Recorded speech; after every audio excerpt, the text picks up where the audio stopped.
आज सिंधु नदी देखना है। सिंधु नदी को हमें निकालना है कि इसका उद्गम कहाँ से हुआ और कहाँ कहाँ पर है बहती है। तो सबसे पहले हमें क्या देखना है, तिब्बत। क्या देखेंगे, चीन है भैया। पहले यहाँ क्या है, चीन है। तो चीन में क्या है, यहाँ पर तिब्बत है। आपने सुना होगा कि तिब्बत में एक झील है जिसका नाम क्या है, मानसरोवर झील है।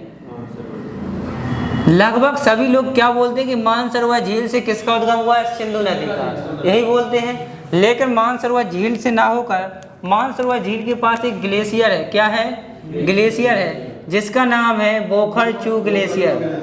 क्या नाम है, बोखर-चू ग्लेशियर है। क्या है, बोखर-चू ग्लेशियर है। यहाँ से हमें क्या निकालना है, नदी निकालना है। कौन सी नदी निकालेंगे, सिंधु नदी निकालेंगे। जब हम सिंधु नदी यहाँ से निकाल रहे हैं, कौन सी नदी निकाल रहे हैं, सिंधु नदी। सिंधु नदी इस प्रकार बहती है नागिन की तरह। कौन सी नदी बह गई, सिंधु नदी। जब ये सिंधु नदी भारत में प्रवेश करती है, कहाँ प्रवेश करेगी, भारत में। जब भारत में प्रवेश करेगी तो एक जगह का नाम है, क्या नाम है, डमचोक। क्या नाम है, तो सिंधु नदी भारत में प्रवेश कहाँ से करेगी, डमचोक से। अब ये बताइए लद्दाख की राजधानी क्या है, लेह। लद्दाख की राजधानी लेह है तो वो बसी किस नदी के किनारे, सिंधु नदी तो पढ़ी हमने, सिंधु नदी के किनारे बसी हुई है। अभी हमें देखना लद्दाख में कुछ छोटी छोटी सहायक नदियां हैं जो किससे मिल जाती हैं, सिंधु नदी में मिल जाती हैं। तो सबसे पहले एक नदी है जिसको हम पहले आपको जब हिमालय पढ़ा रहे थे तब बता चुके हैं। कौन सी नदी है, जिसका नाम क्या है, श्वेक नदी है। इसके बाद दूसरी नदी भी कल आपको बताया था, कौन सी है, गिलगित नदी है। कौन सी नदी है, गिलगित नदी है। गिलगित के बाद एक छोटी सी नदी और है जिसका नाम क्या है, काबुल नदी है। कौन सी नदी है, काबुल नदी है। एक नदी और है, क्या है, कुर्रम है। Very good. कौन सी नदी है, कुर्रम नदी है। जब हम लद्दाख में जाते हैं तो लद्दाख में इसकी कौन सी ओर से मिल रही हैं। अगर हम ऐसे खड़े हो जाएं, ऊपर अपना हाथ खड़ा कर दें तो ये हमारा कौन सा हाथ है, दायां हाथ है। तो ये कौन सी नदी हो गई, दाईं ओर से मिलने वाली नदियां हैं।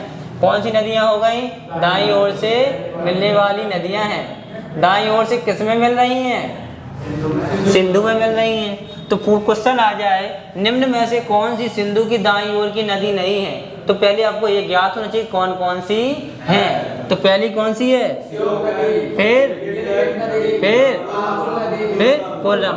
मतलब चार हमने पढ़ ली, भारत में ही पढ़ी है। पाकिस्तान में भी कई सहायक नदियां हैं, उनको हमें नहीं पढ़ना है क्योंकि हमें अपने भारत से मतलब है, पाकिस्तान से कोई मतलब नहीं है। ठीक है। जब यह पाकिस्तान में प्रवेश करती है तो हमें यह भी पढ़ना पड़ेगा, जब पाकिस्तान में प्रवेश कर रही तो उस जगह का नाम क्या है, क्या बोलेंगे, सिंधु गाज बोलेंगे। क्या बोलेंगे, सिंधु गाज। मतलब सिंधु नदी का गाज ही क्या बन गया, सिंधु गाज। अगर आपके पेपर में सिंधु गाज ना आए तो आप क्या बोल देंगे, बोले चिल्लासा गाज। कौन सा गाज, चिल्लासा गाज। तो ये बताइए सिंधु नदी पाकिस्तान में प्रवेश करती है कहाँ से, चिल्लासा गाज से। उद्गम कहाँ से हुआ, मंदसौर से, तिब्बत में मानसरोवर झील के पास। मानसरोवर तिब्बत में मानसरोवर झील के पास कहाँ पर, बोखर-चू ग्लेशियर से किसका उद्गम हुआ, सिंधु नदी का उद्गम हुआ। जब वह भारत में प्रवेश किया तो कहाँ से किया, डमचोक से। कहाँ प्रवेश कर लिया, गधे, भारत में प्रवेश कर लिया। डमचोक से कहाँ प्रवेश किया, भारत में। लद्दाख की राजधानी किस नदी के किनारे, ठीक है। सिंधु की दाईं ओर से मिलने वाली नदियां कौन कौन सी, कोल्लम नदी। चार नदियां पढ़ ली हमने, भारत की पढ़ी, हमने पाकिस्तान की नहीं पढ़ी है, कोई मतलब नहीं है। इसके बाद सिंधु नदी भारत पाकिस्तान में प्रवेश करेगी कहाँ से, सिंधु गाज आ गया तो अच्छी बात, नहीं यार तो क्या बोल देंगे, चिल्लासा गाज। हमारी सिंधु नदी बिल्कुल दम नहीं बांधेगी, पाकिस्तान से होते हुए कहाँ गिर जाएगी, बताइए कहाँ गिरेगी, अरब सागर में गिरेगी। कौन सी नदी गिरेगी, सिंधु नदी गिरेगी। ये बताइए जी अरब सागर किसकी शाखा है, किस महासागर की शाखा है, किस महासागर की शाखा है ये आपकी, कौन से महासागर की है? हिंद महासागर। नीचे हिंद महासागर था, यहाँ पर अरब सागर था, यहाँ पर क्या था? बंगाल की खाड़ी थी। तो अगर पूछा है कि अरब सागर किसकी शाखा है, तो हिंद महासागर की शाखा है। ये हो चुका आपका। इसके बाद देखना है कि अगर हमने ये पढ़ ली, क्वेश्चन आता है कि सिंधु में 5 नदियाँ मिलती हैं। क्या मिलती हैं? 5 नदियाँ मिलती हैं। अगर 5 नदियाँ मिलती हैं तो 5 नदियों के नाम भी हमें आना चाहिए। पूछे 5 नदियाँ मिलती हैं, कहाँ मिलती हैं? तो बोलेंगे पंजाब में मिलती हैं। कहाँ मिलती हैं? अगर 5 नदियाँ मिलती हैं तो कौन कौन सी मिलेंगी? पहली कौन सी है आपकी? झेलम है। दूसरी कौन सी है? चिनाब है। फिर कौन सी है? रावी है। Very good. फिर कौन सी है? रावी है। रावी के बाद कौन सी है? ब्यास। ब्यास के बाद कौन सी है? सतलज है। लगता है आज पंडित जी लस्सी पीकर आ गए, पूरी रट कर ही आ गए। ऐसी बात है। कितनी हो गई? झेलम, चिनाब, रावी, ब्यास और ये कौन सी नदियां हैं? 5 नदियां। कहाँ मिलेंगी? पंजाब में मिलेंगी। ठीक है, हमने ये पढ़ लिया तो इनको बनाना भी पड़ेगा क्योंकि हमें याद करना है। सबसे पहले हम एक नदी निकालेंगे जिसका नाम क्या है? झेलम। कहाँ को गए? कौन सी नदी है? झेलम नदी। कहाँ से निकालेंगे? जम्मू कश्मीर में एक झील है, एक झील है जिसका नाम क्या है? वेरी गुड, बैरीनाग झील। कौन सी नाग? बैरीनाग झील से, बैरीनाग झील से एक नदी निकलेगी जिसका नाम क्या है? चिनाब नहीं, झेलम। क्या है? झेलम। झेलम नदी बैरीनाग से होते हुए एक झील से मिलती है। कौन सी झील? बुलर झील, जो भारत की सबसे बड़ी मीठे पानी की झील है। तो क्वेश्चन आता है जो बुलर झील है किस नदी के किनारे है? गधे, झेलम नदी के किनारे। किस नदी के? झेलम नदी। झेलम नदी जो भारत का क्या है, यहाँ पर जम्मू कश्मीर और पाकिस्तान के साथ सीमा बनाएगी। सीमा बनाते हुए कहाँ चली जाएगी? पाकिस्तान। बस इसका पेट्रोल यहीं खत्म हो गया, यहीं ये रुक गई। इसके बाद हमें दूसरी नदी निकालना है हिमाचल प्रदेश से। कहाँ से? हिमाचल प्रदेश में। यहाँ पर हमने एक दर्रा पढ़ा था जिसका नाम क्या था? रोहतांग दर्रा की बड़ा लाचला था। वेरी गुड, सभी बता दो एक साथ। यहाँ कौन सा था? यहाँ कौन सा था? बड़ा लाचला था। ऊपर कौन सा था? ऊपर कौन सा था? बड़ा लाचला। बड़ा लाचला से 2 छोटी छोटी सी नदियाँ निकलती हैं जिन्हें बोलते हैं चंद्र और भागा। क्या बोलेंगे? चंद्र और भागा। जब दोनों नदियाँ आके आगे मिल जाती हैं उसे क्या बोलेंगे? चिनाब। क्या बोलेंगे? चिनाब नदी आगे जाएगी पाकिस्तान में। इसमें कौन सी नदी मिलेगी ऊपर से? झेलम। ये कौन सी नदी थी आपकी? ये आपकी झेलम नदी थी, झेलम थी। ये कौन सी निकल गई? चिनाब नदी निकल गई। ठीक है, अब कौन सी निकालना है? झेलम, चिनाब। अब कौन सी निकलनी है? रावी निकलना है। तो रावी कहाँ से निकलेगी? रोहतांग दर्रा से। रोहतांग दर्रा कहाँ पर? देखो ये आपका ऊपर है कौन सा दर्रा? बड़ा लाचला दर्रा। बड़ा लाचला दर्रा है जो कहाँ पर? हिमाचल प्रदेश में है। दूसरा आपका रोहतांग दर्रा है। कौन सा है? रोहतांग दर्रा, ये भी हिमाचल प्रदेश में है। रोहतांग दर्रे से 2 नदियाँ निकलती हैं। एक निकलती है उत्तर की ओर से जिसे क्या बोलेंगे? रावी नदी। निकलने के बाद हिमाचल प्रदेश से पंजाब में जाएगी। पंजाब से बहती हुई किसे मिल जाएगी? चिनाब में। चिनाब में मिल गई। इसके बाद इसके नीचे से भी एक नदी निकलेगी जिसे क्या बोलेंगे? ब्यास नदी। हिमाचल प्रदेश के निकलने के बाद पंजाब में रुक जाती है।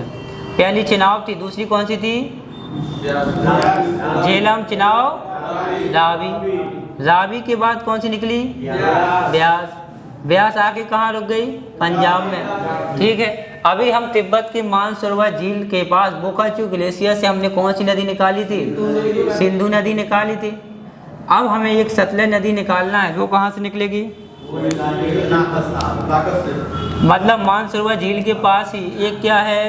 राक्षस, या तो बोल दीजिए राकसताल। अगर नहीं दिमाग में आ रही तो बोल दीजिए राक्षसताल। क्या बोल दीजिए? राक्षसताल। यहाँ से एक नदी निकलेगी जिसका नाम क्या है? सतलज नदी। लेकिन भारत में प्रवेश कर रही है कहाँ से?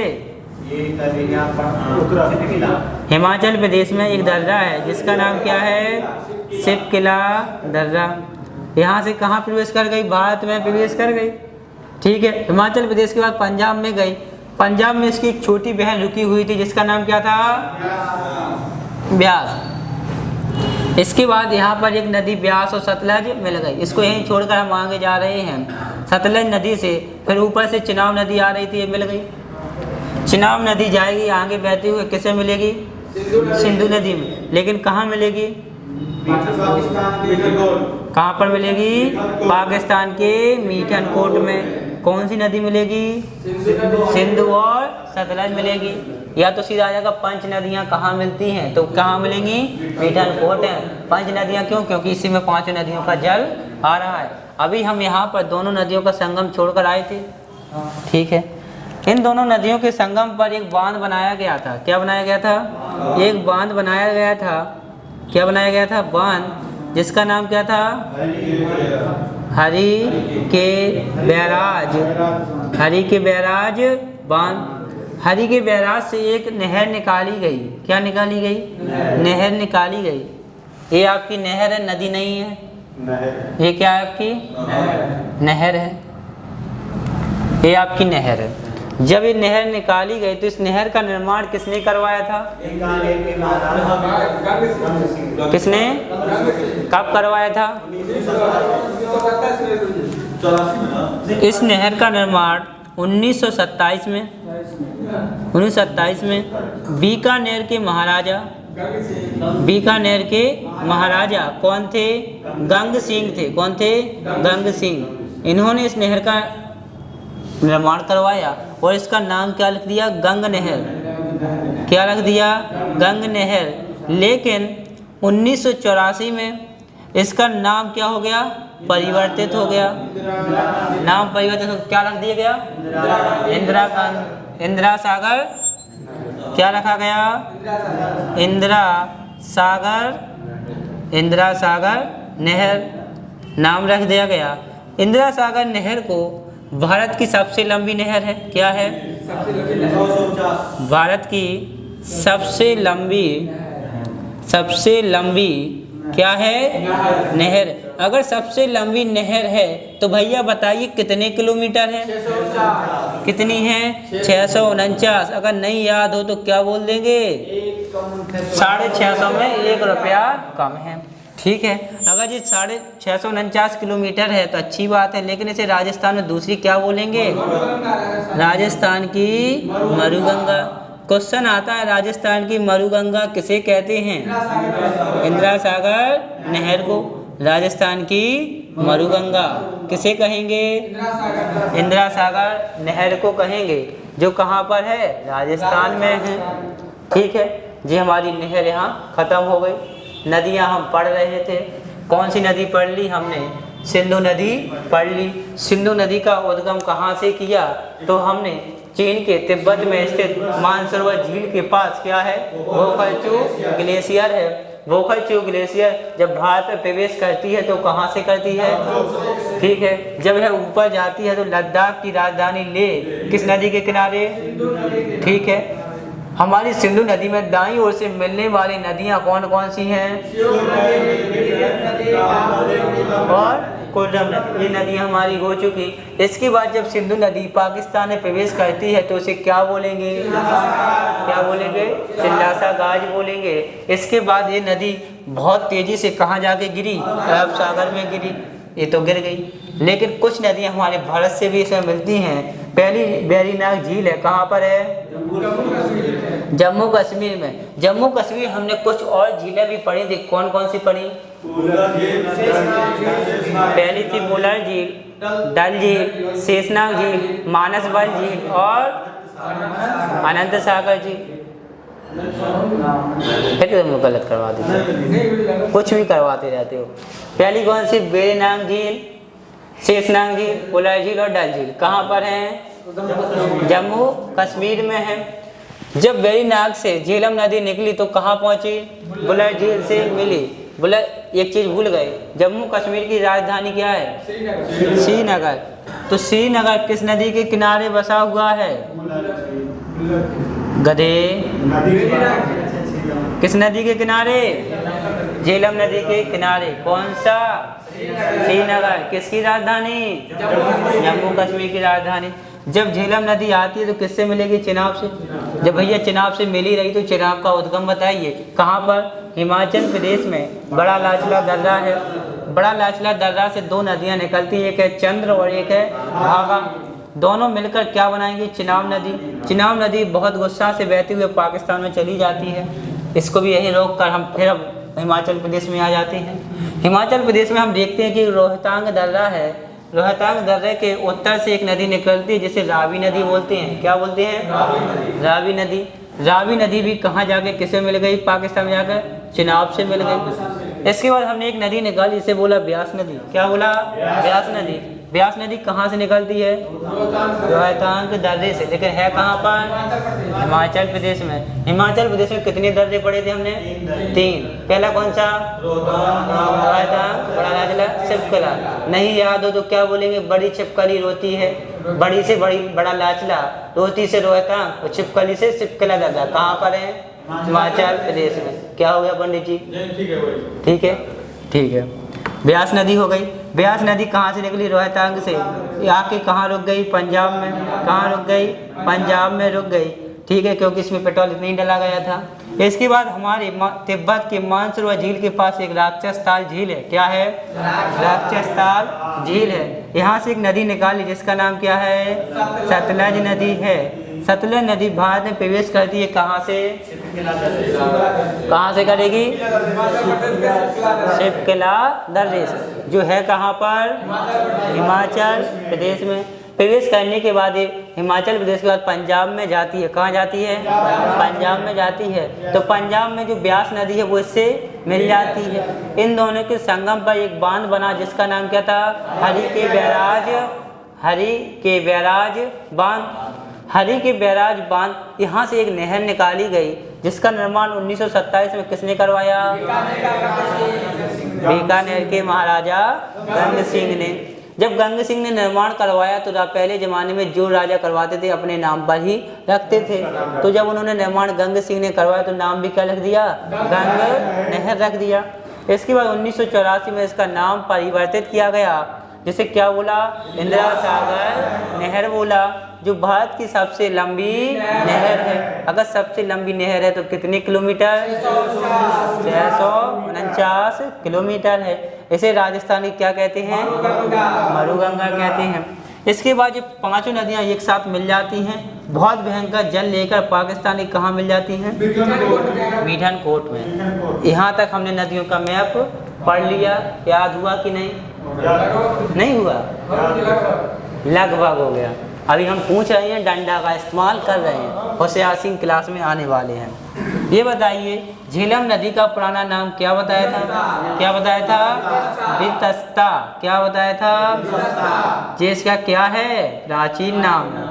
प्राचीन नाम है किसका? अगर झेलम का वितस्ता है तो चिनाब का क्या है? अस्कनी है। क्या बात है, आज तो सब याद है। अस्कनी हो गया। रावी का क्या है? एक तो है परुष्णी। क्या है? परुष्णी। और दूसरा क्या है? इरावती। इंदिरा नहीं, इरावती। नहीं नहीं, इरावती। नींद में थे क्या आप? इरावती था। हाँ, इरावती। ब्यास का नया नाम क्या है? ब्यास का बिपाशा था। और सतलज का क्या है? सतुद्री। क्या है? सतुद्री। इनको याद करने के लिए ट्रिक भी बताई थी कि